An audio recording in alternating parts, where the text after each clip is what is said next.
Ons wonderlike hemelse Vader, ons eer U en ons aanbid U in hierdie môre, dat U in U groot liefde vir ons, U Seun Jesus Christus gegee het, wat aan die kruis kom sterf het vir ons sonde, om U liefde aan ons te openbaar, vergifnis te skenk van hierdie, Here, groot en gruwelike dade wat ons teen U gepleeg het, en dat U vir ons ook vergifnis skenk, en dan die Heilige Gees, wat ons leer en lei in die waarheid. Baie dankie vir U wonderlike woord, wat vir ons leer wie U is. Die woord leer ook vir ons wie ons is, en hoe ons met U versoen kan word. En daarom, Here, is die evangelie niks anders as die goeie nuus aangaande Christus Jesus, dat hy die weg, die waarheid en die lewe is, en dat niemand by God die Vader uitkom behalwe deur hom nie. Here, ek pleit dat U ons as gemeente sal leer hoe groot ons sonde en ellende is, maar dat U vir ons ook sal leer hoe groot U genade, ontferming en liefde oor ons is. Leer vir ons, Here, dat ons in heiligheid moet groei en toeneem in die genade en kennis van ons Here Jesus Christus. En Vader, help vir ons as gemeente, om dan ook in hierdie donker wêreld uit te gaan, om vir ander te vertel van hierdie Here Jesus Christus. Dis ons taak, dis ons roeping, dis die enigste opdrag wat U ons gegee het, gaan die hele wêreld in, en verkondig die evangelie aan die ganse nasies. Die ganse mensdom, elke persoon van elke nasie, taal, volk en stam. En dan lees ons daar in Openbaring 5 vers 9, toe hulle die loflied in die hemel sing, het hulle gesê, U is waardig om die boek te neem en sy seels oop te maak, want U het ons met U bloed gekoop uit elke nasie, taal, volk en stam. Wonderlike Here, ons sien uit na daardie dag, wanneer ons by U gaan wees in U heerlikheid. Vir die interimtyd bid ons vir getrouheid, ons bid vir waaksaamheid, Here, ons bid vir toewyding, ons bid vir geestelike dissipline, ons bid dat ons elke dag die goeie stryd sal stry, die wedloop sal voleindig, sodat ons dan ook die geloof kan behou. Gemeente, genade, barmhartigheid en vrede word vir U geskenk, van God ons hemelse Vader, en ook van ons dierbare Here Jesus Christus, en het word kragtig menigvuldig deur die werking van sy Gees, ook hier by ons. Amen. Vriende, vanmôre is ons by ons derde boodskap van Psalm 51. Ons het al so deur die afgelope 18 maande deur die psalms gewerk en ook deur die boek Genesis.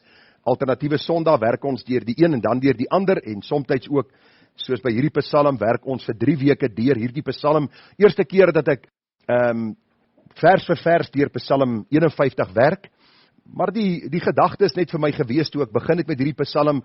Ek kon hom nie aanbied soos al die ander psalms en die preek voorberei soos al die ander psalms nie, vir die eenvoudige rede is omdat Dawid so geweldig baie inligting hier deurgee, en soos Dr. John MacArthur ook gesê het, van al die psalms was dit een van die psalms waar hy seker die meeste na toe teruggegaan het, wat hy deurgebid het en voor die Here bely het en vir die Here gevra het, Here, leer my om heilig te wees soos U heilig is.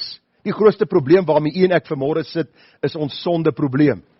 Nie finansies nie, nie wat in Suid-Afrika aan die gang is nie, nie ons korrupte regering nie, nie al die slaggate en die paaie nie.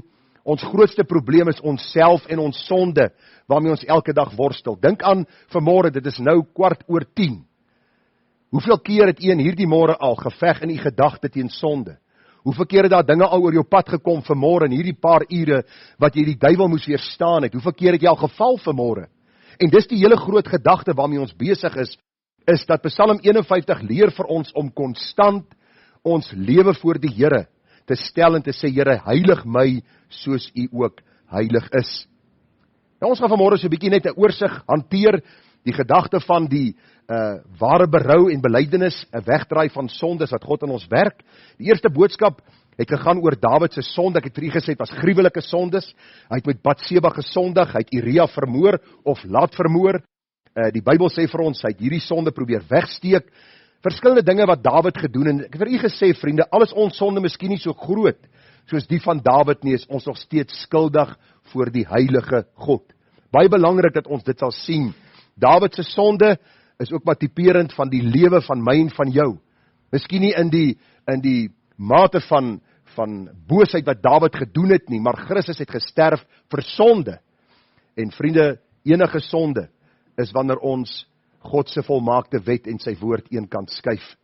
Ek het vir u gesê, God se karakter was die basis vir Dawid se gebed en smeking om vergifnis.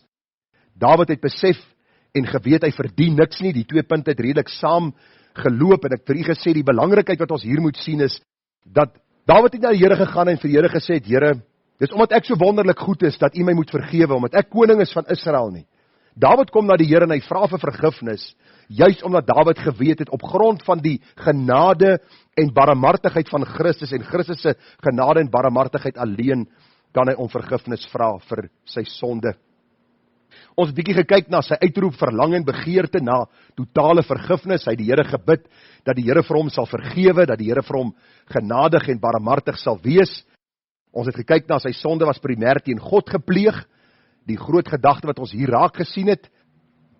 Die 6de gedagte was die erken sy morele onvermoë om self weg te draai van sy sondes. Vriende, ek het vir u gesê, dis belangrik dat ons dit sal raak sien. Ons het nie die vermoë om weg te draai van sonde nie. Die Bybel sê van nature wil ons sonde doen. Van nature neig ons na die sonde.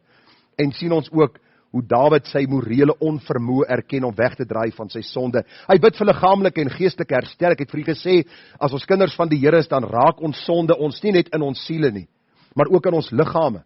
Ek het vir u gesê, dit beteken nie dat almal wat siek is, het gesondig nie. Uiteindelik sal die gedagte van die dood deel word van ons lewe deur die sondeval. Ons het daarvan geleer in Genesis 3, en wat die Bybel vir ons sê, die loon van die sonde is die dood. Maar die gedagte hier is, Dawid was siek omdat hy gesondig het. Hy het soveel angs en soveel pyn in sy lewe beleef, dat hy liggaamlik begin agteruitgaan het.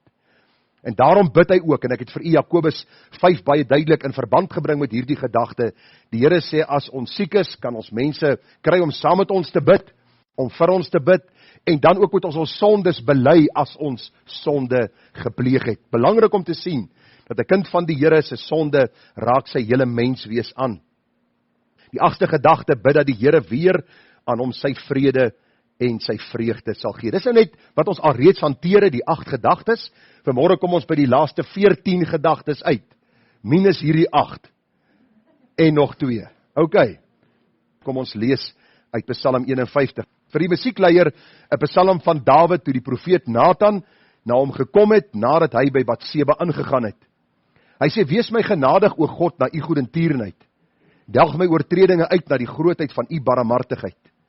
Was my heeltemal van my ongeregtigheid, en reinig my van my sonde. Want ek ken my oortredinge, en my sonde is altyd deur voor my. Teen u alleen het ek gesondig, en gedoen wat verkeerd is in u oë, sodat u regverdig kan wees as u spreek, rein as u gerig hou. Kyk, in ongeregtigheid is ek gebore, en in sonde het my moeder my ontvang. Kyk, jy het 'n welgevalle aan waarheid in die binneste, en in die verborgene maak u aan my wysheid bekend. Onsondig my met hyssop, dat ek rein kan wees. Was my, dat ek witter kan wees as sneeu. Laat my vreugde en blydskap hoor. Laat die gebeente juig wat u verbrysel het. Verberg u aangesig vir my sondes, en delg uit al my ongeregtighede. Skep vir my 'n rein hart, o God, en gee opnuut in die binneste van my 'n vaste gees. Verwerp my nie van die aangesig nie, en neem u Heilige Gees nie van my weg nie.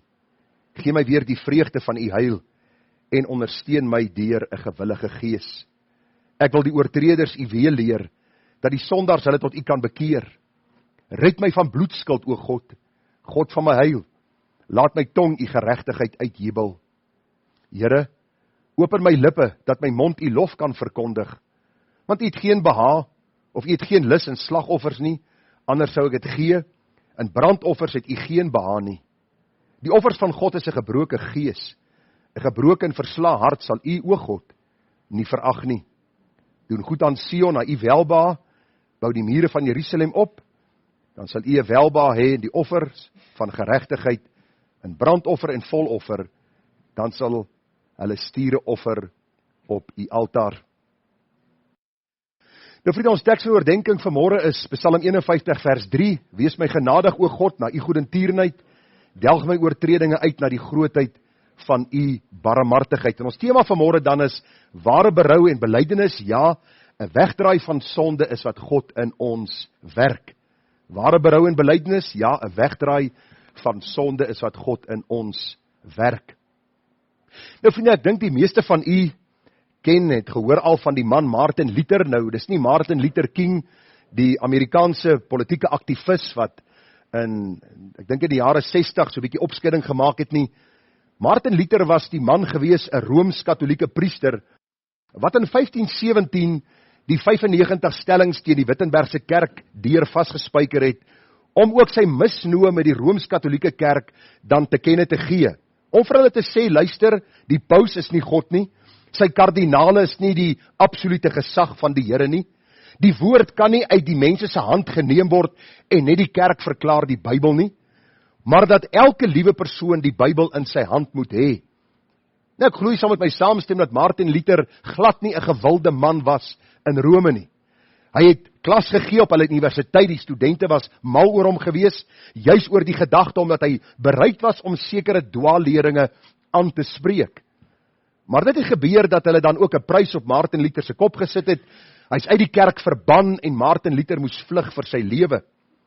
Jy kan miskien vra, maar hoe pas dit by vanmôre se boodskap in? Baie interessant, dit het ek ook gelees het in hierdie week, is dat Martin Luther glad nie oor die weg gekom het met die paus nie. Nou, dis nie, ek wil amper sê, nuus wat jy nie verwag het nie. Ek is ook nie baie gewild in die vorige kerkdenominasie waar ek was nie, ek probeer nou nog uitfigure hoekom, maar die hele gedagte is net, Martin Luther was nie baie gewild by die paus gewees en by sy kardinale nie.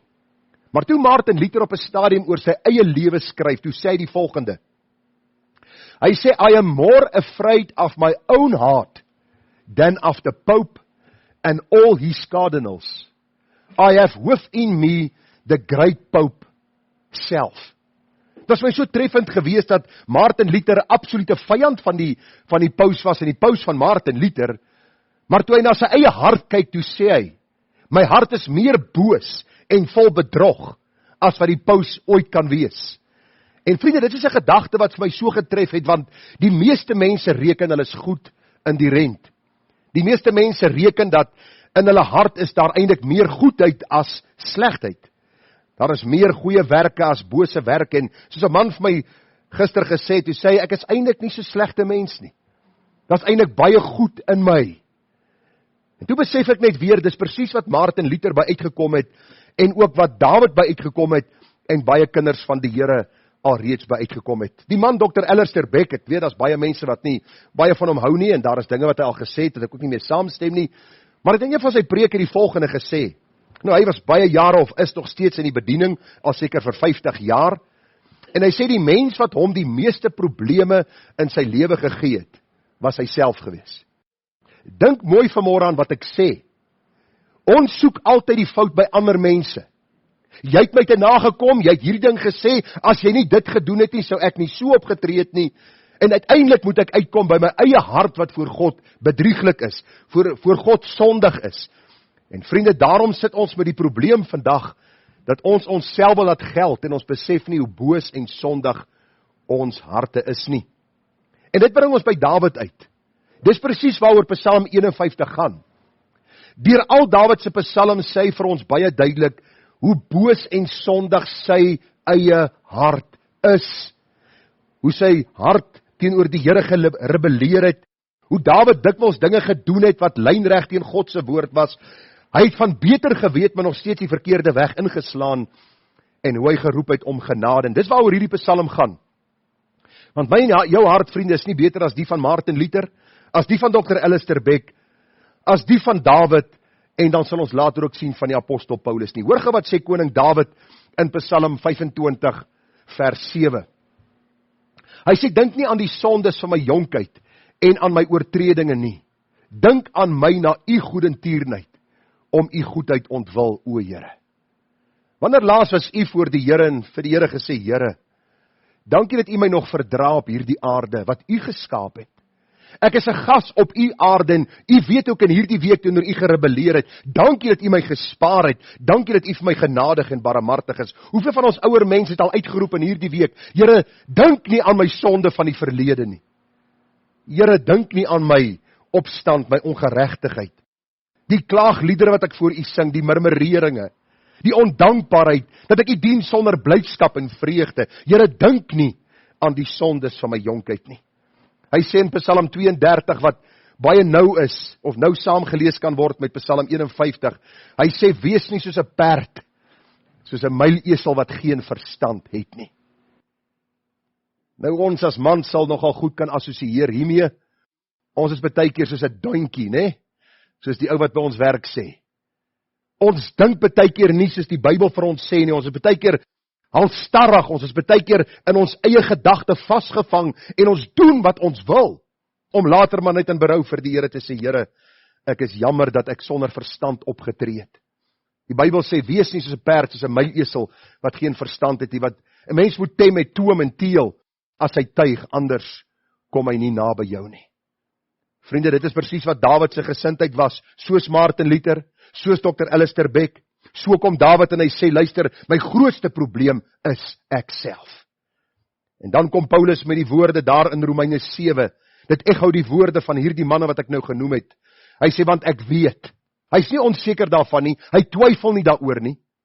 Hy sê, want ek weet, dat in my, dit wil sê in my vlees, niks goeds woon nie. Wil u weet waarom die Here die huwelik ingestel het? Nou, ek het nie gaan vra nie, met baie respek en eerbied gesê, as mense dit sê, dan dink mense, nou wat hy uitgevind? Ek het maar net die Bybel gelees, en so bietjie 1 en 1 by mekaar gesit, en dit het 2 geword. Die hele gedagte is maar net, die Here die huwelik ingestel, sodat hy ons eie harte aan ons kan openbaar. Die man dat hy sy hart sal sien, die vrou haar hart sal sien, en die meeste huwelike sit met die probleem, dat die man heeltyd vir die vrou die skuld gee, waarom hy is wat hy is, en doen wat hy doen, en die vrou vir die man, en hulle beleef nie vreugde in die huwelik nie. Waarom nie?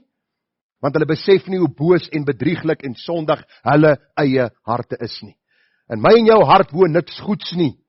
Hoor wat sê die apostel Paulus, hy praat nou met geredde mense, weergeborenes. Want om te wil is by my aanwesig, maar om goed te doen, dit vind ek nie. Hoeveel keer het jy al in die môre opgestaan en vir Here gesê, Here, vandag gaan ek nie kwaad word nie. Ek bid U, help my deur U Gees, stel my in staat, as daai taxi voor my inry, dat ek vir hom sal groet met die liefde van Jesus. En die eerste een gaan goed. En die tweede ene, wanneer hy uitswaai vir 'n pothole en jy swaai uit vir ene, dan vergeet jy van wat jy vanmôre vir die Here in die studeerkamer gesê het. Nou, ek moet die illustrasie tog net vir u noem. Dit is my altyd so goed, Renier wat in ons gemeente is, en ek noem sy naam. Hy het vir myself vertel, nou, hy sit maar met ons almal, of dieselfde temperament as ons almal het. Partykeer 'n bietjie kort van draad. En hy sê, ry die môre werk toe. Oggend vroeg ry hy werk toe, hy sê, en die volgende oomblik stop daar 'n taxi reg voor hom, en ek het net klaar oor hierdie gedagtes gepreek by die erediens. En hy sê, hy gaan stop met sy bakkie langs daai ou, en hy maak sy venster oop. En daai ou draai nogal sy venster af, en hy kyk hom so. Nou Renier kyk hom so met daai grys kop, hy sê vir hom, ek is lief vir jou. Daar is daai man se wind uit sy seile, en daar gaan Renier werk toe met vreugde in sy hart. Nou ek sê nie hoe wat te doen by elke geleentheid nie, maar onthou net een ding, om te wil is daar, ons wil graag die regte doen, maar ons doen dit nie altyd nie. Vers 19, want die goeie wat ek wil, doen ek nie, maar die kwaad wat ek nie wil doen nie, dit doen ek. En nou bly Paulus nie daar en hy sê, ag, nou is ek tevrede daarmee, nou doen ek maar die sonde en ek regverdig myself nie. Nee, hy sê in vers 24, ek elendige mens. Want vriende, sonde maak jou elendig, dit maak jou droewig, dit maak jou bekommerd, sonde het 'n effek op jou siel, op jou wese. Paulus sê, ek elendige mens, wie sal my verlos van die liggaam van hierdie dood? Sy antwoord, is nie 'n 5-punt plan wat ek nie vanmôre gaan gee nie, is nie 'n 7-punt plan wat jy kan in jou kas se deur plak en elke môre die punte volg nie. Hy sê nee, ek dank God deur Jesus Christus ons Here. Eenvoudig wat die Bybel sê, ons moet elke dag vir die Here sê, Here, hier is ek. Neem my lewe, laat dit Heer U gewy wees meer en meer. En dit is, vriende, die inleidende gedagte van vanmôre se boodskap, want ons gaan nou aangaan met Dawid se gebed. En ons gaan kyk na die paar gedagtes wat nog oorbly, om vir u te wys dat ons grootste stryd is met ons eie wese, met ons eie menswees, met ons eie sondige probleem, en hoe ons ook vir die Here vergifnis kan vra, en wat ons ook van die Here kan afbid. Die volgende gedagte is, Dawid pleit dat God sy gees nie van hom sal wegneem nie. Dis die 9de gedagte, soos u sal sien, Dawid pleit dat God sy gees nie van hom sal wegneem nie. Psalm 51 vers 12 sê Dawid, skep vir my 'n rein hart, o God, en gee opnuut in die binneste van my 'n vaste gees, verwerp my nie van die aangesig nie, en neem u Heilige Gees nie van my weg nie.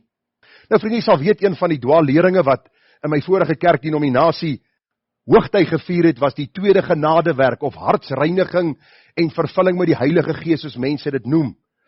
En ek onthou op kweekskool, het hulle vir ons geleer dat die Heilige Gees in die Ou Testament sporadies insidenteel gewerk het, met ander woorde, hy het in niemand se hart kom woning maak nie, maar dan gebruik hulle hierdie vers om te sê dat die Here op 'n stadium al die sonde, wortel en tak, uit my hart kom uithaal en my dan 'n nuwe hart gee, dan sondig ek nie meer van binne af nie, maar nou kom die sonde van buitekant af. Nou ek probeer om hierdie dwaling vir u te verduidelik, en ek het besluit om eerder maar nie verder aan te gaan nie, want het help nie ons probeer iets in die skrif lees wat daar nie is nie.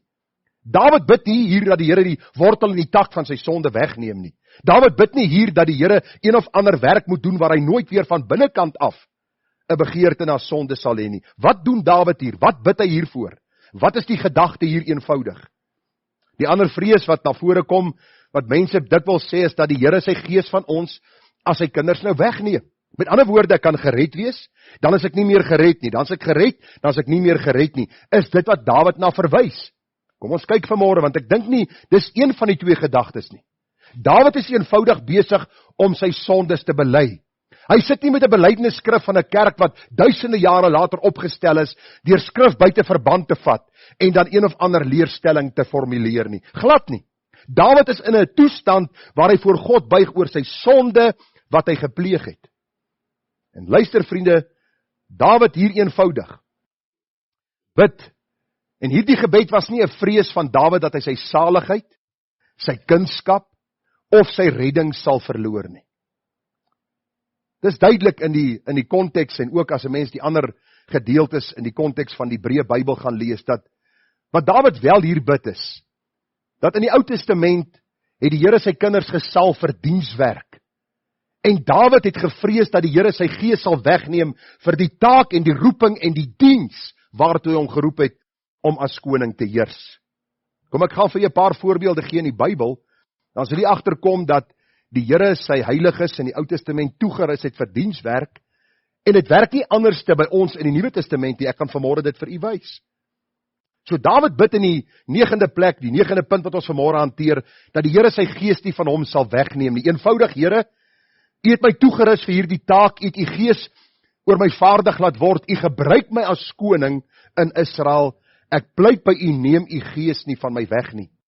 Daar in Numeri 11 vers 17, sien ons toe Moses hierdie geweldige las van die volk gehad het om te dra, al die berading wat hy moes doen, al die raad wat hy moes gee, sake wat hy moes aanhoor, het hy moedeloos geraak, en die Bybel sê vir ons, Jethro sy skoonpa, kom gee goeie raad aan hom. Skoonpaas, luister, gee goeie raad aan jou skoonseuns. Want Jethro kom na Moses en hy sê vir hom, Moses, die ding wat jy doen is nie reg nie. Jy gaan jouself uitbrand. Jy gaan te moeg raak. En Moses gaan na die Here en vra vir die Here vir wysheid, en hoor wat sê die Bybel, dan sal ek die Here neerdal, en daar met jou spreek, en van die gees wat op jou is, sal ek afsonder en op hulle lê. Sê op my, hoeveel mense was hier gewees? 70 ekstra ouens, wat Moses sou help.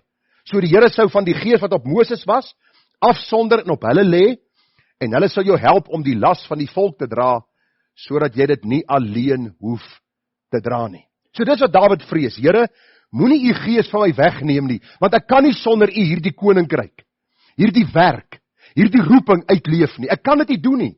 As u my nie gaan in staat stel nie, is alles te vergeefs. Nou vriende, ons sien dit daar baie duidelik in die lewe van Saul. Ons sien hoe dat die Here deur die diens van Samuel vir Saul as koning gesalf het, maar ons weet dat die Here wat vir Saul gesalf het vir dienswerk, ook later sy gees van hom weggeneem het. Want die Bybel sê vir ons baie duidelik, dat Saul deur sy aanhoudende ongehoorsaamheid, dan ook sy koningskap verloor het, en die hartseer dat hy in dwaasheid en skande gesterf het. Hoe het Saul gesterf? Wie kan vir my sê? Hy het selfmoord gepleeg. Hy het in sy swaard geval. Die Bybel sê hy het in skande gesterwe. Waarom? Omdat hy God se gees bly bedroef het. Dis wat Dawid bid. En ons kom nou by u uit, wat vanmôre hier saam met my sit, en by myself wat met die Here wandel. U sien, Dawid sy gedagte was nie gewees dat hy sy saligheid sou verloor, dat hy nie meer 'n kind van die Here sal wees nie. Maar wat hy gevrees het, as die Here nie sy gees sal wegneem, en hy hierdie koninkryk alleen moet bestuur, sonder die wysheid, die insig, die genade, wat die Here hom gee nie. Nou vriende, in die Nuwe Testament lees ons, dat God se Gees in ons woon, en ons daagliks toerus vir dienswerk. So, wat ons as kinders van die Here voor die Here moet bid is, dat die Here vir ons genade sal gee, dat ons sy Gees nie sal bedroef, en deur sonde, hierdie Gees van hom, in ons lewens, en die werking van sy Gees sal stilmaak nie.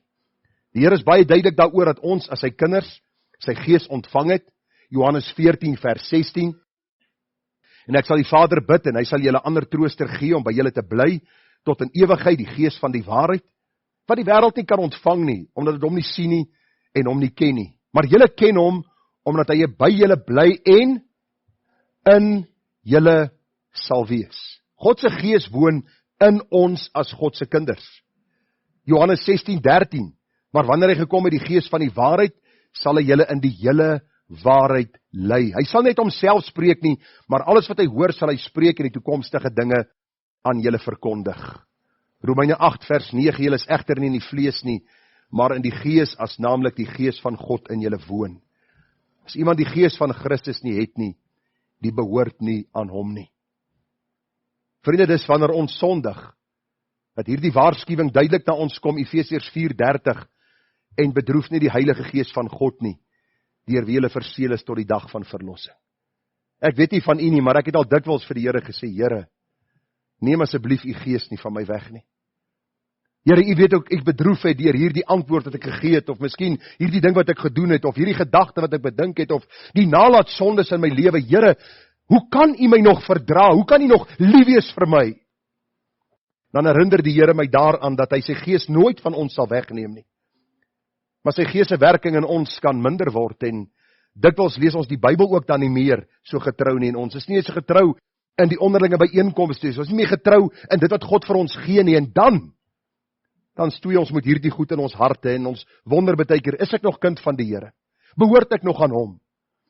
Dan wil ek vanmôre vir jou kom bemoedig, in die eerste plek, dat Dawid nie sy saligheid kon verloor het nie, maar hy die werking van die Gees in sy lewe gestuit. Hy het die Gees bedroef, en daarom het hy dit beleef en ervaar in sy lewe. Kind van die Here, ek wil vanmôre vir jou sê, moenie met sonde in jou lewe aangaan nie.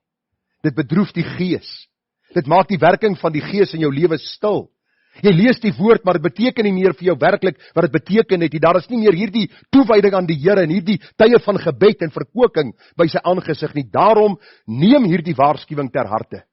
Bedroef nie die Heilige Gees van God nie, want die Gees van God is die een wat in ons woon, om te werk, sowel as om te werk na die welbehae van die Here. Hy is die een wat ons veilig in die heerlikheid sal aanbring, en dis presies wat Dawid voorbid, Here, neem u Gees, en die werking van u Gees, nie van my weg nie. Die volgende gedagte, die 10de gedagte, is Dawid se plegtige belofte aan die Here. Mens kan nou by jouself dink, wat se belofte maak Dawid aan die Here, en kom ek gaan vir u gou lees, en dan vir u probeer verduidelik. Kosbaar toe ek het raak sien. Hy sê, ek wil die oortreders u weer leer, dat die sondaars hulle tot u kan bekeer. Red my van bloedskuld, o God, God van my heil. Laat my tong u geregtigheid uitjubel. Here, open my lippe, dat my mond u lof kan verkondig. Luister gou vriende, wat gebeur hier. Is Dawid verlang om weer met vrymoedigheid aan ander te vertel van sy God. Want u sien, sonde bring vrees, sonde bring skaamte, huiwering en neem ons vrymoedigheid weg. Luister, as jy vanmôre met jou vrou 'n argument gehad het voor jy die huis gegaan het, en jy kom daar by die werk aan, wil jy nie oor die Here praat nie. Jy voel te skaam. Jy dink by jouself, jou huigelaar, jy's weg by jou huis en jy's ongelukkig met jou vrou, nou wil jy vir hierdie man sê met hom bekeer tot die Here. En dis presies die gedagte wat Dawid hier sê is, sy vrymoedigheid was heeltemal weg. Hy het nie meer hierdie vrymoedigheid gehad om die evangelie van die Here Jesus Christus met mense te deel nie, want hy het met sonde in sy lewe gesit, en sy sonde was baie meer as 'n argument met sy vrou, of miskien 'n gedagte wat hy bedink het, of 'n daad wat hy gedoen het. Dawid het gesondig, gruwelik gesondig, egbreek. Hy het hierdie moord aangehelp van Uria. Hy het die sondes probeer wegsteek. Hy het sy mag misbruik, soos ek vir u genoem het, in die vorige hoofstuk, of in die vorige boodskap. Nou Dawid sê, ek sal nie stil bly oor u wonderlike genade en vergifnis nie. Dis wat Dawid bid, hy sê, Here, ek wil dit aan ander vertel, ek wil 'n loflied sing tot u eer. U sien hierdie wonderlike en kosbare genades wat die Here ons skenk by vergifnis. Open my mond, Here, dat ek u lof kan verkondig. En die kan gaan my so vinnig so die wysheid sê, watter Nuwe Testamentiese voorbeeld is daar vir ons, wat so mooi inpas met dit wat die Here hier vir Dawid opgewek het om neer te pen. Hierdie gedagte van om te sê, Here, ek wil u lof verkondig. Dink gou aan die man Petrus. Kom ek vat die gou deur Petrus se lewe, dan sien u waarheen ek staan en hoe dit inpas by hierdie pragtige psalm van Dawid, waar hy die plegtige belofte aan die Here maak. Hy sê, Here, ek wil aan ander u waarheid verkondig. U sal onthou die man Petrus was baie selfvoldaan. Die Here sê vir hom, Petrus, jy gaan my verloon. Wat sê Petrus? Daar is nie 'n kans nie, Here. Al hierdie ander 11 sal u verloon, maar nie ek nie. Hoor wat sê die Here vir Petrus? Maar ek het vir jou gebid, dat jy geloof nie ophou nie, en as jy eendag bekeerd is, moet jy jou broeders versterk. So wanneer bid die Here vir Petrus, nog voor hy gesondig het, nog voor Petrus hom verloon het, bid die Here Jesus alreeds vir Petrus. En die Bybel sê vir ons dat Petrus geval het, en hy het gesondig, hy het die Here 3 maal verloon. Daar was nie iemand wat 'n swaard teen sy nek gehou het nie, dit was 'n diensmeisie. 3 maal sê hy, ek ken hierdie man nie. Hy het met 'n eed gesweer, hy ken hom nie. Hy wil niks met die Here Jesus te doen gehad het, toe sy eie lewe op die spel was nie. Maar nou ken ons hier die wonderlike visvang gebeurtenis in Johannes 21, kom ek lees vir u 3 keer, vra die Here vir hom, Simon Petrus, het jy my waarlik lief meer as hulle hier? En hy antwoord hom, ja Here, u weet dat ek u lief het. Hy vra hom 'n tweede keer, Simon, seun van Jona, het jy my waarlik lief? En hy antwoord, ja Here, u weet dat ek u lief het. Hy sê vir hom, pas my skape op, en hy vra vir hom vir 'n 3de maal, Simon, seun van Jona, het jy my lief? Petrus het bedroef geword omdat hom die 3de maal vra, het jy my lief? En hy antwoord hom, Here, u weet alles, u weet dat ek u lief het. Jesus sê vir hom, laat my skape wei. Waarom sou die Here 3 maal vir Petrus gevra het jy my lief? Want Petrus het hom 3 maal verloon. Dis nie toeval hierdie nie. 3 maal het Petrus Jesus verloon, 3 maal vra die Here vir Petrus, jy my lief? En ek wil jou vanmôre vra, as die Here by jou stil staan, en vanmôre vir jou vra, het jy my lief? Wat gaan jou antwoord wees? Almal gaan sê ja. Dan wil ek jou vanmôre vra, hoe lyk jou lewe? Want as jy sê ek het die Here lief, en hy's nie prioriteit in jou lewe nie, hy's nie nommer 1 in jou lewe nie, hy's nie die vernaamste in jou lewe nie, dan is ek nie eerlik voor die Here nie. Maar kom ons kom by die gedagte uit, Petrus verloon die Here, daarna kom die Here en hy herstel Petrus. Hoor wat gebeur in Handelinge 2 vers 14. Na Petrus se herstel het hy opgestaan en sy stem verhef en hulle toegespreek. Dawid, toe hy sondig, toe sy doodstil, hy kan nie praat oor die Here nie. Hy's te skaam om te praat oor die Here, want hy weet sy sonde bring 'n skeidsmuur tussen hom en die Here. Toe hy herstel is, toe verkondig hy die lof van die Here. Dieselfde met Petrus. Petrus verloon die Here, Petrus is doodstil, die Here herstel vir Petrus, en die volgende oomblik preek Petrus, en die Bybel sê, dat hy gepraat het oor Christus, nie oor homself nie. Hy sê in vers 36, laat die hele huis van Israel sekerlik weet, dat God hom Here en Christus gemaak het, hierdie Jesus, wat julle gekruisig het. En die Bybel sê, toe hulle dit hoor, is hulle diep in die hart getref, en het vir Petrus en die ander apostels gesê, wat moet ons doen, broeders? En Petrus sê vir hulle, bekeer julle. Wonderlik om te sien hoe die Here ook vir ons herstel bring. Ek wil jou vra vanmôre, getuig jy oor die Here Jesus Christus? Praat jy oor hom by jou werk, by jou huis, in jou buurt, tussen jou familie, of is jy doodstil, omdat jy weet en hulle weet hoe jou lewe is? Dan wil ek vanmôre vir jou vra, dat jy Psalm 51 sal deurbid, dat jy vir die Here sal sê, Here, ek wil sondaars u weg leer, ek wil sondaars oproep om te wandel in u weg, want u het my vergewe, en u kan hulle vergewe. Daarom wil ek vra, Here, dat u my tong sal losmaak, ek maak die plegtige belofte aan u, dat ek 'n getuie vir u sal wees, en vir ander vertel, dat Jesus Christus reinig van alle sonde. Sy kosbare bloed reinig ons van die grootste sonde wat ons kan doen.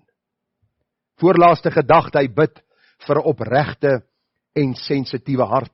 Luister gou, hierdie het my getref. Vriende, jy moet tog saamvolg. Dit is aangrypend as 'n mens deur hierdie Psalm vers vir vers werk. Hy sê in vers 18, u het geen lus in slagoffer nie. Anders sou ek dit gee. In brandoffer het u geen behaag nie. Die offers van God is 'n gebroke gees. 'n gebroke en verslae hart sal u, o God, nie verag nie. Wat wil Dawid hier sê? Onthou het in daardie tyd offers gebring. Jy bring jou lammetjie of jy bring een of ander dier, hulle slag hierdie dier, hierdie hele ritueel het plaasgevind, die same sein van die gelowiges was daar gewees, die volk Israel, ons weet, aanvanklik by die tabernakel, later by die tempel, en nou kom Dawid en Dawid sê, Here, as ek hierdie offer bring, en my hart is voor u nie reg nie, dan beteken dit niks. Dis presies waaroor hierdie gedagte en hierdie gebed van Dawid gaan. Hy sê, Here, lippediens beteken nie veel nie. Dit help nie ek u dien u met my lippe terwyl my hart van u ver is nie. Luister, hy het ongeveer vir 1 jaar stil gebly oor sy sonde en het probeer wegsteek. Hy het nog steeds deelgeneem aan die gesamentlike aanbidding, die offers en rituele. Hoeveel van ons sit vanmôre hier wat in bewuste sonde lewe? Ons weet en God weet. Ons staan vanmôre vir hom skuldig. Maar ons sit Sondag hier, dit pla ons nie, niemand weet daarvan nie, dit kwel ons nie, dit kom, dit gaan, en ons sê niks daaroor nie. En dan wil ek jou vanmôre kom oproep om hierdie gebed van Dawid te bid. Here, help my dat ek sal besef, dat my teenwoordigheid hier beteken net iets as my hart met u in harmonie is. As ek daagliks veg teen my sonde, as ek daagliks veg teen die begeerlikhede van die vlees, die wêreld en die duiwel. U sien, Dawid het besef, en hy bid dit daar in Psalm 51 vers 8. Hy sê, kyk, u het 'n welgevalle aan waarheid in die binneste, en in die verborgene maak u aan my wysheid bekend. Wonderlik om te sien hoe die Here ook vir Dawid op hierdie plek gebring het, dat Dawid besef het, dat die uiterlike vertoon beteken niks, as daar nie 'n innerlike wandel met die Here is nie. Hierdie twee loop hand aan hand, dit is soos 'n hand en 'n handskoen. Die een kan nie sonder die ander nie. As ons sê, Here, Here, waarom doen ons nie wat die Here van ons vra nie? Ek lees daar in Hosea 6 vers 6. Want ek het 'n behaag in liefde, en nie in offerhande nie, en in kennis van God meer as in brandoffers. Jy moet onthou, in daardie tyd het dit iets gekos om 'n offer te bring. Nou, ons weet hoe duur is skaapvleis vandag, né? Ek wonder hoeveel van ons sou 'n skaap gebring het as ons vanmôre nog offers gehou het. Miskien een wat sy oog skeel was, of weet een wat sy been afgery was deur een of ander taxi, of iets in daai lyn. Dominee, kom ons offer hierdie ouetjie. Dan kry ons die offerhande klaar. Die gedagte wat ek vir u probeer deurgee is, dat hierdie mense 'n prys betaal in hulle godsdienst. Hulle het iets gegee om die Here te dien. En Dawid sê, ten spyte daarvan beteken dit niks, as my hart voor God nie reg is nie.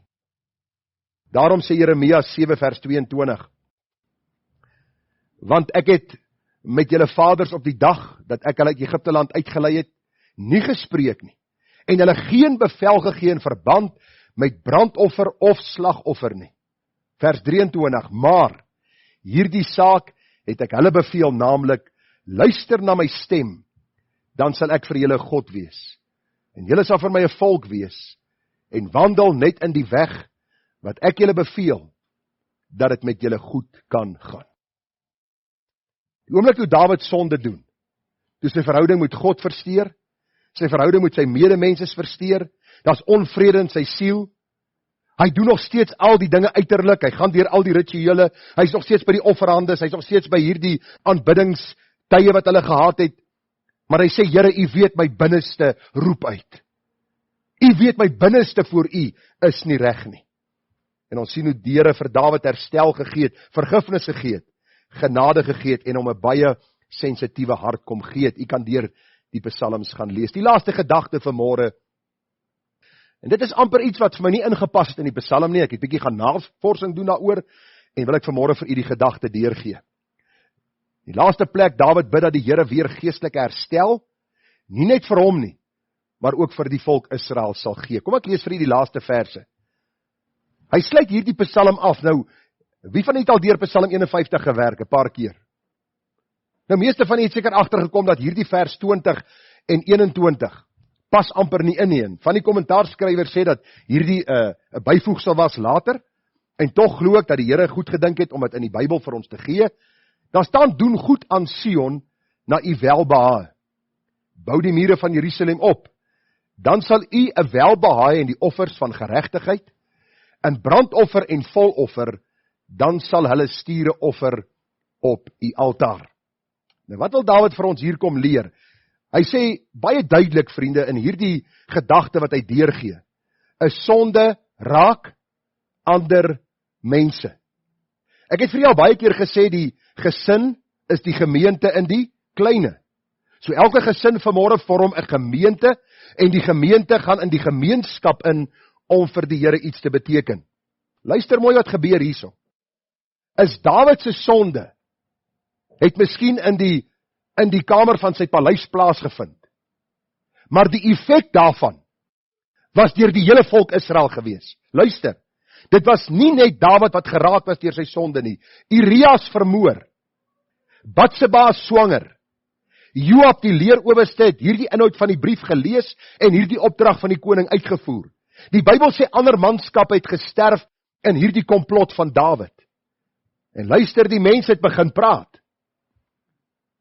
Urias dood, Batseba swanger. Hoe is dit moontlik? Sy word nie doodgegooi met klippe soos die Bybel sê moet gebeur nie, want die Bybel sê as daar hoerery plaasvind, moet die man en die vrou doodgegooi word met klippe. So die mense begin praat en ewe skielik kom Dawid agter, my sonde kan nie net in 'n hoek gebeur en ek maak dit toe daar en niemand weet daarvan nie. Dawid besef dat die hele volk Israel geraak word deur sy sonde. En as u die Bybel al noukeurig gelees het, sou u agtergekom het, daar is heelwat voorbeelde in die Bybel waar Dawid gesondig het en die volk was direk geraak deur sy sonde. Wat Dawid hiervoor bid is, Here, ek bid nie net vir my herstel nie, maar ook vir die volk, dat ons u weer sal dien in opregtheid van hart. U sien, Dawid se gebed hier is, dat hy as koning saam met die volk die Here sal dien in opregtheid van hart.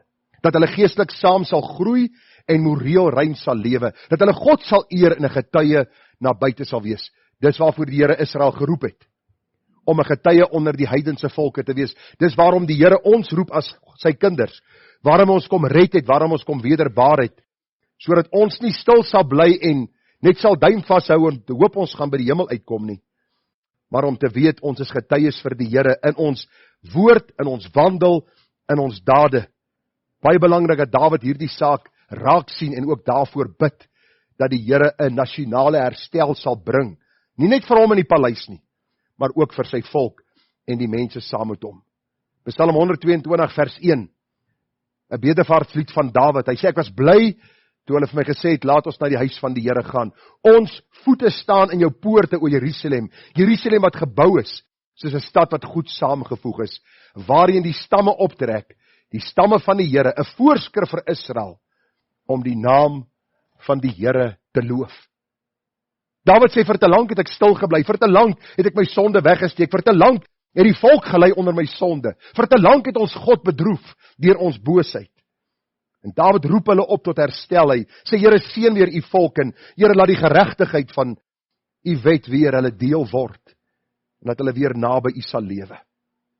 Die apostel Paulus kom na die gemeente in Korinthe en sê vir my, was dit 'n maklike gemeente? Moeilikste gemeente in die Bybel, 'n gemeente wat met baie sonde besig geraak het. Paulus roep hulle op tot bekering. En nou kom Paulus en hy sê vir die gemeente, luister, julle het 'n invloed op die gemeenskap. Julle het 'n invloed op mekaar en op die gemeenskap. En nou bid hy hierdie woorde vir hulle. Hy sê, maar God sy dank, wat ons altyd laat triomfeer in Christus en wat die reuk van sy kennis deur ons oral versprei. Hy sê, want ons is 'n aangename geur van Christus tot eer van God, onder die wat gered word en onder die wat verlore gaan. Vir die laaste reuk van die dood tot die dood, maar vir die eerste reuk van die lewe tot die lewe. En wie is tot hierdie dinge bekwaam? Ek wil vanmôre vir jou vra, en ek vra dit aan my eie hartsdeur, hoe lyk jou en my wandel met die Here? As jy vanmôre besig is met sonde, dan pleit ek by jou, dat jy deur Dawid se gebed sal werk en hierdie gebed sal bid, En vir die Here sal vra om vir jou vergifnis te gee. Jou bruikbaar te maak. Die vreugde en die vrede van kindskap weer vir jou te gee. Om die Here te dien is nie 'n swaarmoedige en 'n swartgallige saak nie. Dis die vreugde en die blydskap om te weet ek verteenwoordig die ewige koning hier op aarde, deur my lewe, deur my wandel en deur my dade.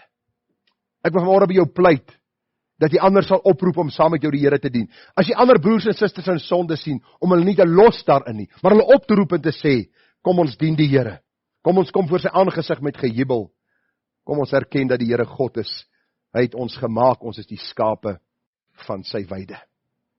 Ons is klaar, die boodskap is gebring, die waarheid is oorgedra, kom ons vat gou saam, dan kom ons by 'n vers uit, wat ek wil hê u moet memoriseer en in hierdie week saam met u dra. Ons het gekyk na die gedagte van ware berou en belydenis, ja, wegdraai van sondes wat God in ons werk. Ons het gesien Dawid se sonde, God se karakter was die basis vir Dawid se gebed en smeking om vergifnis. Dawid het besef en geweet hy verdien niks nie. Sy uitroep verlang en begeerte was na totale vergifnis. Sy sonde was primêr teen God gepleeg. Hy erken sy morele onvermoë om self weg te draai van sy sonde. Hy bid vir liggaamlike en geestelike herstel. En hy bid dat die Here weer aan hom sy vrede en sy vreugde sal gee. Vanmôre se gedagtes was, hy pleit dat God sy gees nie van hom sal wegneem nie.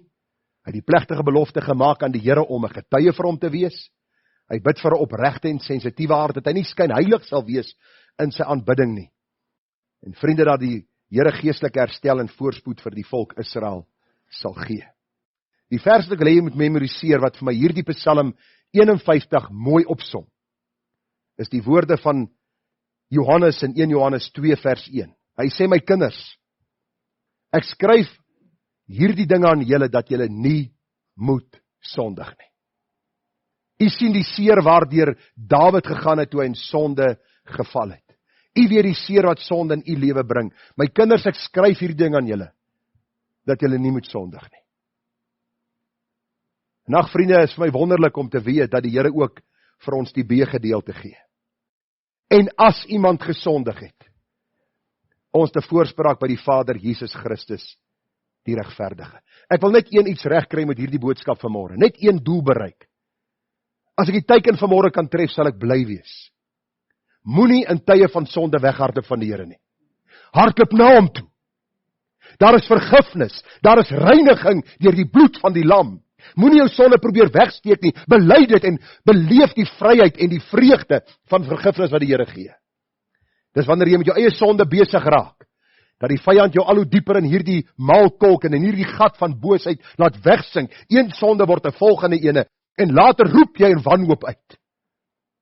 Here, waar jy nou? Daarom vra ek jou, moenie sondig nie. Maar as jy gesondig het, daar is 'n voorspraak by die Vader, Jesus Christus die regverdige. Luister, hy het jou nie lief op grond van al jou goeie werke nie. Hy het nie in die tonnel van tyd afgekyk en gesê, hierdie Gerard Bekes, hy gaan enige dominee word, miskien moet ek hom kies vir my koninkryk nie. Hy het my gekies omdat hy sy liefde oor my wil uitstort, sy liefde aan my bekend wil maak, en nou sê hy vir my kind moenie sondig nie, want sonde bring hartseer. Maar as jy gesondig het, ek is nog steeds hier. Die bloed van Christus reinig nog steeds gedurig van alle sondes. Die poort van genade staan nog steeds oop. Moenie van my wegvlug nie, maar vlug na my, want daar is by my vergifnis te verkry. Vriende, kom ons bid saam en ons vra die Here om hierdie waarheid in ons harte lewend te hou. Vader, ons dankie vir Psalm 51. Dis altyd moeilik om die dieptes van hierdie waarhede oor te dra aan u mense, maar dankie vir die Gees wat dit wat ek nie eens gesê het nie, in hulle harte bekend maak, net deur die lees en verstaan van die woord, en dankie dat hierdie eenvoudige paar gedagtes, Here, vir hulle die Psalm beter verklaar en beter verstaanbaar maak, en bo alles, Here, dat u Gees ons trek, met koorde van liefde om vir ons te leer wie u is, en hoe ons van ons sondes kan vrykom. Vader, ek bid dat u vir ons sal leer om in opregtheid te wandel, gee vir ons sensitiewe harte, gee vir ons 'n opregte wandel met u, en leer ons, Heer, u regte weë. Wys u die regte pad vir ons aan. Maak ons hart daartoe genee om met lus daarop te gaan. Wil u ons in u waarheid lei? Lei asseblief ons dwaalende gedagtes. En ons bid dit in u naam en ons bid dit met soveel dankseggings.